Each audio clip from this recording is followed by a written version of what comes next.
მე უყურადღებოდ დატოვებული ბავშვი მერქვა, რატო არ უიღბლო და უბედო, ხშირად მithქვამს ეს გაბრაზებულზე. ველოდებოდი დედას, რომ მოვიდოდა ჩემს სანახავად. როგორი მოლოდინი გქონდა, როდესაც მათ ხვდებოდი? თანაკლასელების მხრიდან ბულინგი იყო. თუ დავოჯახდები და თუ გამოჩნდება ჩემი ცხოვრების თანამგზავრი, ჩემს ცხოვრებაში უნდა იყოს აუცილებლად ჩემი ხასიათის. ამ ყველაფერმა იმოქმედა ადამიანების მიმართ ნდობაზე. აი მაგ პერიოდში გავბედნიერდი. შენი ცხოვრება რომ ფილმი იყოს, რას დაარქმევდი, ამით დავასრულოთ. მოგესალმებით ძვირფასო მეგობრებო, თქვენ უყურებთ დაფნეს პოდკასტს. შეგახსენებთ, რომ ჩვენი ჩაწერები მიმდინარეობს დაფნე პოდკასტ არეაში, სადაც თქვენ შეგიძლიათ ჩაწეროთ თქვენი პროფესიონალური სტილის ვიდეო. ასევე ჩვენი სპონსორია სასტუმრო ბრიქსი.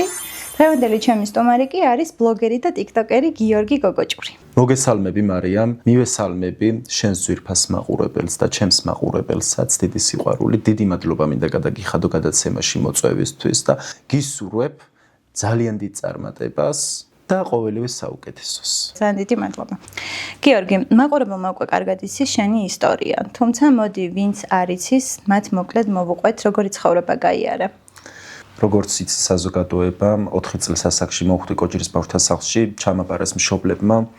4 წლამდე ვიზრდებოდი ჩემს მშობლებთან, ბიოლოგიურ მშობლებთან, კასპის რაიონში, სოფელ დოეში და ძიმე პირობებში გვიწევდა ცხოვრება. არ მქონდა იმის საშუალება, ჩვენ საკვები გვიყიდა და მე ქუჩა უბან ყოველდღე დავდიოდი და ჯარც ვაგროვებდი.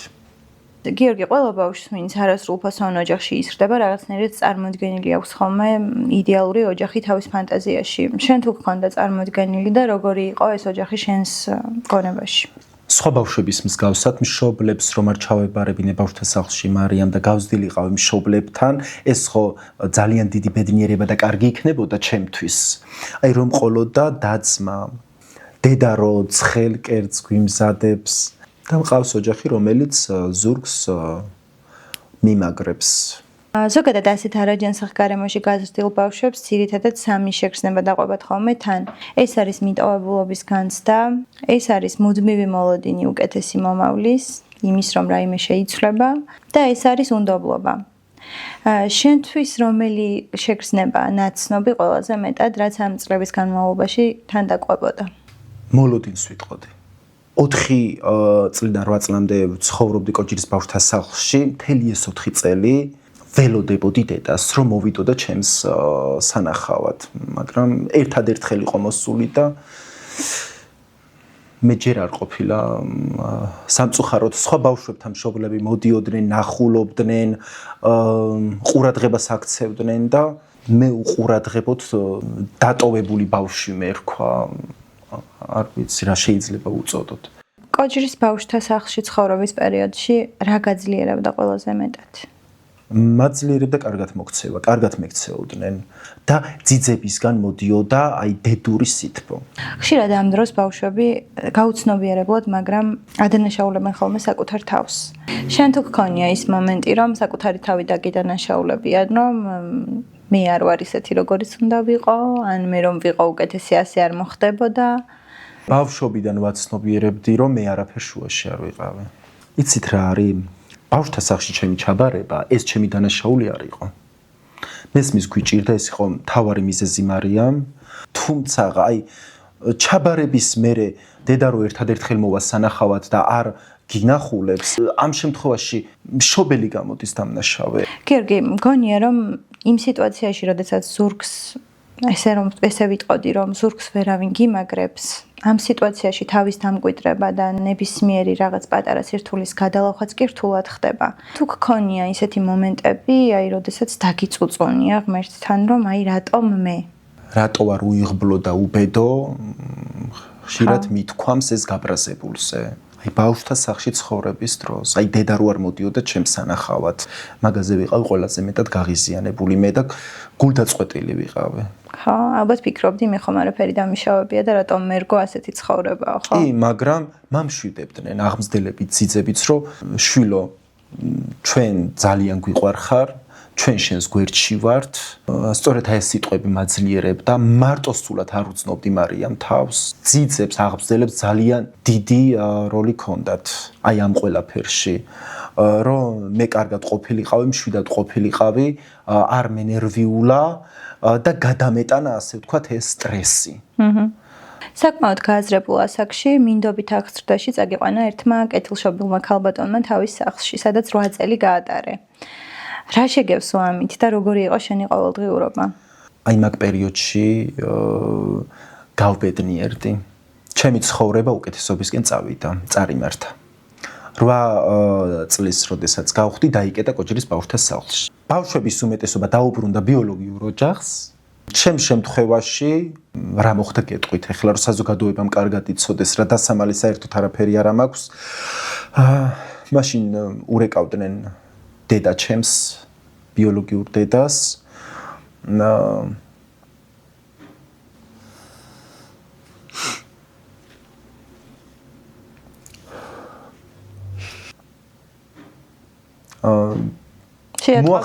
მოახსენეს დედა ჩემს, რომ ბავშვთა სახლი იკეტებოდა და შენი შვილი არის ქუჩაში დარჩენის კანდიდატი. მე ეს ინფორმაცია ვიცი დირექტორისგან, უშუალოდ დირექტორისგან, რომ ბავშვთა სახლის დირექტორმა დაურეკა დედა ჩემს. თქვენ შვილთან დაკავშირებიდან რას აპირებთ? აპირებთ თქვენი შვილის წაყვანას? გინდათ გააქვთ სურვილი, რომ თქვენი შვილი დაიბრუნოთ ოჯახში? და დედის პასუხი ძალიან გაგაბრაზებთ. რა უპასუხა დედა?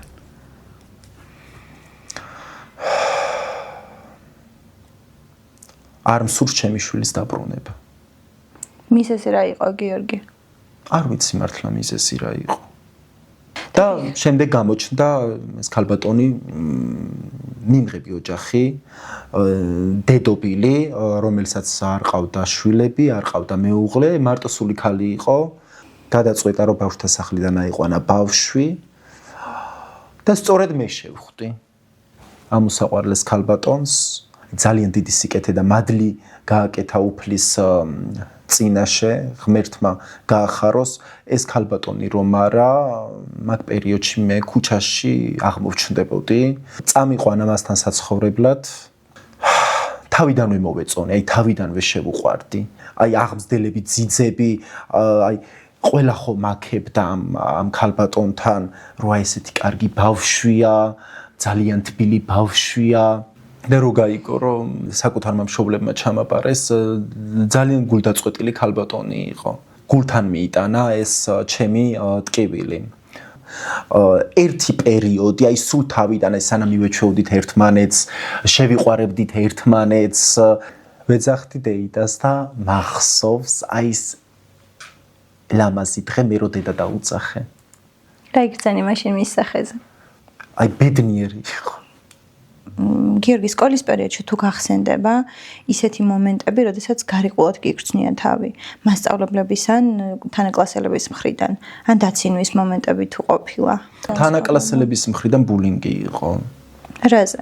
აი უსამართლო თუ მიზეზოთ, აი გაკვეთილის პროცესის დროს ხან რას მესროდნენ თავში. არანაირი მიზეზი არ იყო ამის. მე ყველას მიმართ, თითოეული თანაკლასელის მიმართ ვიყავი კეთილად განწყობილი და რატომღაც მათთვის აღმოჩნდი სუსტი და ამ დროს არ ვიყავი მე სუსტი. სულიერად შინაგანად ძალიან ძლიერი ადამიანი ვიყავი და საკუთარი თავის დაცვა შემეძლო და სიტყვის თქმა შემეძლო, პასუხი გამეცა. რა იყო მიზეზი, როგორ ფიქრობ? რას უსვამდნენ ხაზს? ჩაცმულობას ხშირად. განსხვავებული. იმედია სირცხვილი არ არის, მაგრამ დიდათ ეხლა კარგად არ მეცვა.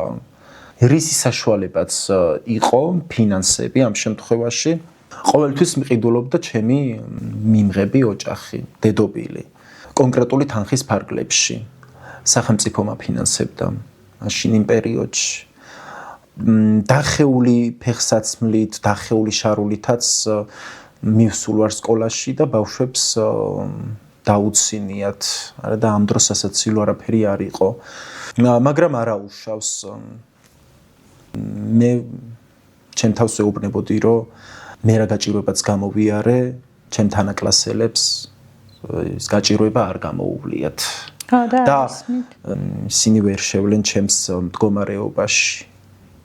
გიორგი, ამდენი წელი, როდესაც იქ ცხოვრობდი და შეეგუა უკვე იქაურ გარემოს, ყველაფერი რაღაც მშობლიურად იქცა, რა გრძნობა გქონდა, როდესაც აი ამ მშობლიური გარემოს დატოვებაც მოგიწია?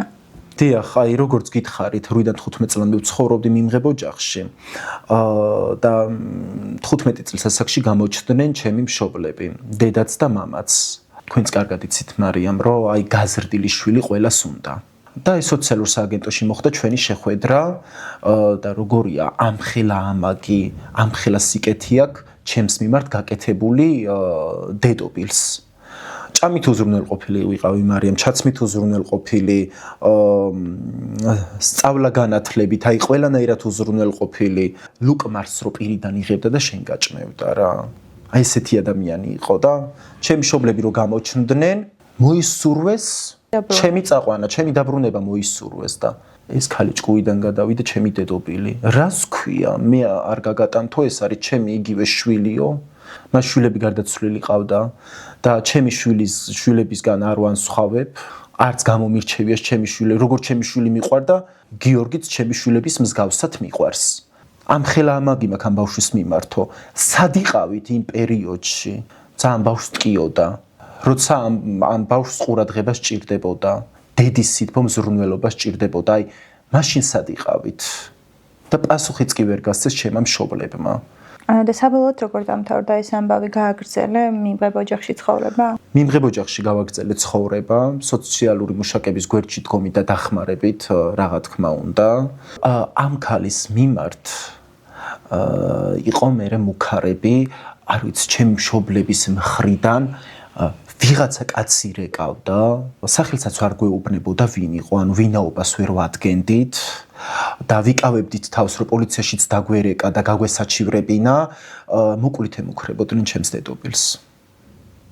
რომ თუ შვილს არ დაუბრუნებ მშობლებს, ჩვენ მოკლავთ. და შემდეგ როგორ გააგრძელდა გიორგი? შიშმა აიტანა, ჩემზე უარი არ უთქვამს, ძალიან ბედნიერი იყო ჩემთან თანაცხოვრებით, ძალიან დიდი გეგმები ჰქონდა, აპირებდა ჩემი შვილად აყვანას, აპირებდა რომ კარგი სამსახურიც დამეწყო და ხელი შეეწყო ამ ყველაფერში. თუმცა არ ვიცი, არ მისცეს ამისი საშუალება, გასაქანი არ მისცეს მარიამ. მე სოციალური სააგენტოც ჩაერთო ამ საქმეში, რა თქმა უნდა, გადაწყვიტა სოციალურმა მუშაკმა, რომ ჩემი დედობილისგან აი სხვაგან გადავეყვანე საცხოვრებლად.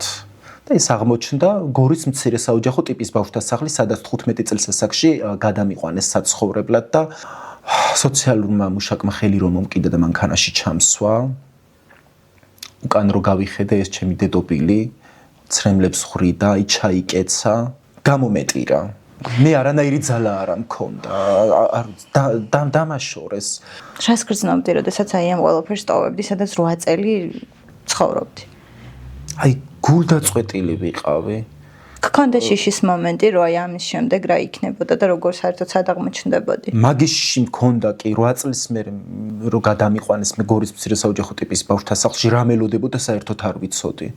მე უკვე მიჩვეული ვიყავი იმ გარემოს, იმ სიტუაციას.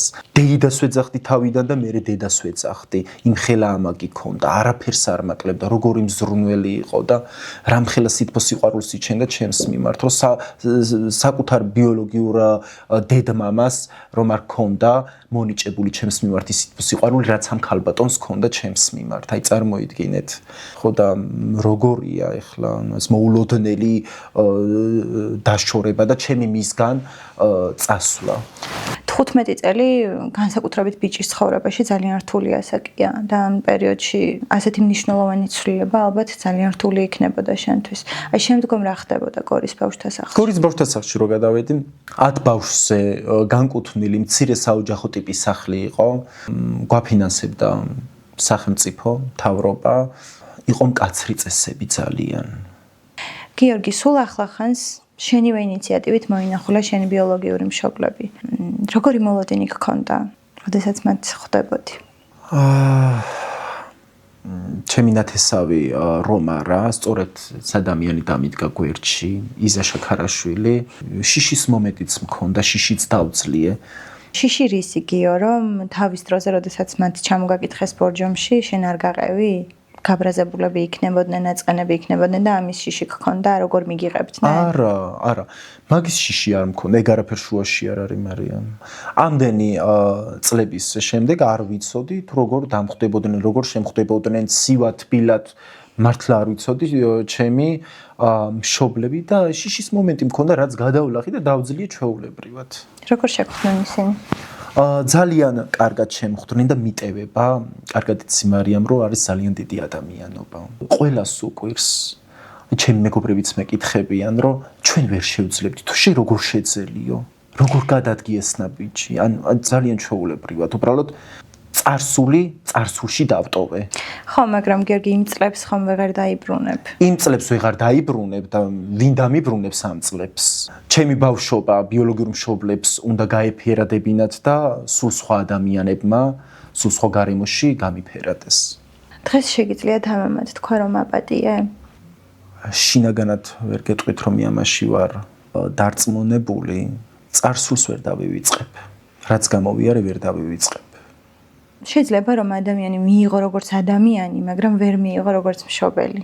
ეს არის ზუსტად ჩემი სიტუაცია, მარიამ, და ბუნებრივია, რა თქმა უნდა, შესაძლებელი. ვინ არის დღეს გიორგი გოგოჭური იმ ყველაფრის ფონზე, რაც გამოიარე? ძალიან ძლიერი და შემდგარი ადამიანი. მე იმდენი ცუდი რამ მაქვს გამოვლილი ბავშვობიდან, რომ აი ამ ცხოვრებაში გზად რა დაბრკოლებაც არ უნდა შემხვდეს, რა წინაღობაც. მე სულიერად შინაგანად იმდენად ძლიერი ადამიანი ვარ, რომ ყველაფერს წარმატებით გადავლახავ და ვერაფერი ვერ შემაჩერებს. ამ ყველაფერმა იმოქმედა ადამიანების მიმართ ნდობაზე? კი, მარიამ. ძალიან მცირე რიცხვი მაქვს იმ ადამიანების, რომლებსაც ვენდობ. იცი რა მაინტერესებს, გიორგი? დიდ ასაკში უკვე, როდესაც ეს ყველაფერი გადალახე, პირად ურთიერთობაში ან მეგობრობაში, გქონია მიტოვების შიში? პირად ურთიერთობას რაც შეეხება, შეყვარებული მე არ მყოლია და გაგიკვირდება მარიამ და გაუკვირდება საზოგადოებას. ამ სიმპათიურ ბიჭს შეყვარებული როგორ არ უნდა ყავდეს. არ მყავს და არც მყოლია და არც მინდა რომ მყავდეს, ოღონ არ გამიბრაზდეთ ახლა. რატო? მარტო ცხოვრებას ვარ მიჩვეული. მე სანამ საკუთარი სახლი არ მექნება, იქამდე ვერ ვიფიქრებ, აი გამორიცხულია რომ ოჯახის შექმნაზე ვიფიქრო, პირად ურთიერთობაზე ვიფიქრო, სასიყვარულო. ხო, მაგრამ ფანტაზიის დონეზე მაინც არ წარმოგიდგენია, როგორი ოჯახი გინდა რომ გქონდეს შენ პირადად, როგორი მამა იქნებოდი? თუ დავოჯახდები და თუ გამოჩნდება ჩემი ცხოვრების თანამგზავრი, ჩემს ცხოვრებაში უნდა იყოს აუცილებლად ჩემი ხასიათის. თუ არ იქნება ჩემი ხასიათის, ვერ გავუგებთ ერთმანეთს. გამორიცხულია. აი, თქვენ კარგად იცით, როგორი აქტიურად ვარ ჩართული ამ სოციალურ ქსელებში. ჩემი ცხოვრების თანამგზავრს შეიძლება საერთოდ არ უყვარდესა ეს ვიდეო კამერებით გადაღება, ვიდეოში გამოჩენა. დღეს როგორ გამოხატავ ადამიანების მიმართ სიყვარულს? მე მიყვარს ადამიანების მიმართ, როდესაც ვარ მზრუნველი. ანუ შენი სიყვარულის ენა არის ზრუნვა. ზრუნვა, რა თქმა უნდა. რაც ჩვენთანაც გამოიჩინა, მეგობრებო, გიორგი ხელცარიელი ჩვენთან არ მოსულა და ამისთვის მინდა რომ საჯარო მადლობა გითხრა. შენი საჩუქრისთვის ძალიან დიდი მადლობა. გიორგი, დღეს რა არის ისეთი რამ, რასაც შენს თავს ბავშვობაში ვერ აძლევდი, მაგრამ დღეს შეგიძლია მისცე? აი, რაც ბავშვობაში დამაკლდა, სწორედ ეხლა ის პერიოდია, ყველა ის პირობა შეუქმნა მატერიალურის მხრივ ჩემს თავს და გავაბედნიერო. გიორგი, შენი ცხოვრება რომ ფილმი იყოს, რას დაარქმევდი? ამით დავასრულოთ. გულის ტკივილიდან სიძლიერემდე. ბრავო, მეგობრებო. მადლობა გიორგი, რომ დღეს იყავით ჩემი სტუმარი. მადლობა თქვენ რომ მომიწვიეთ. ძალიან საინტერესო პასუხები გაგვეცი და ვფიქრობ, რომ რაღაცნაირი სხვა კუთხის საყვანა გამოგვივიდა ამ ინტერვიუსი და დღეს ძალიან ბევრი ვისაუბრეთ შენს ემოციურ ნაწილზე და ამისთვის განსაკუთრებულ მადლობას გიხდი. მეგობრებო, დღევანდელი ჩვენი სტუმარი იყო ბლოგერი და ტიკტოკერი გიორგი გოგოჭური, რომელმაც მოგვიყვა თავისი ცოტათი რთული ისტორია. დღეს ჩვენ ამით გემშვიდობებით, მომავალ შეხვედრამდე.